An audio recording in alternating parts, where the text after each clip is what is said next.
Nehemiah chapter 1 verse 4. So it was when I heard these words that I sat down and wept and mourned for many days. I was fasting and praying before the God of heaven. Nehemiah was serving as a cupbearer for the Persian king when his brethren visited him and informed about the dreadful news of the walls of Jerusalem.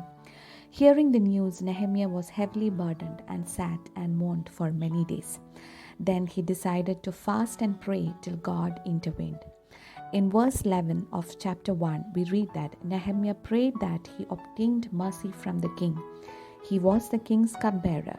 Cupbearer could be seen with the king daily, serving him wine in his leisure time, and these people had great influence on the kings and they enjoyed benefits from the king. Nehemiah could have easily asked the king to grant his request, considering the position and the influence he had with the king. But he opted to go to the presence of God first with prayers, repentance, fasting, and ask God to fashion the king's heart for him. He prayed for months when the king finally inquires Nehemiah about his sad countenance. It is human tendency to put our trust in men rather than seeking God. We tend to use our influential positions of this earth to deal with the problem of our help.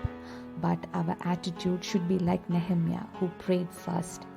When we seek our own ways, it often leads to disappointment and despair. How rightly it is said in Psalm 118, 8 and 9 that it is better to put our trust in God than in people and princes. We ought to first present our request to God in everything and in all circumstances. Good night.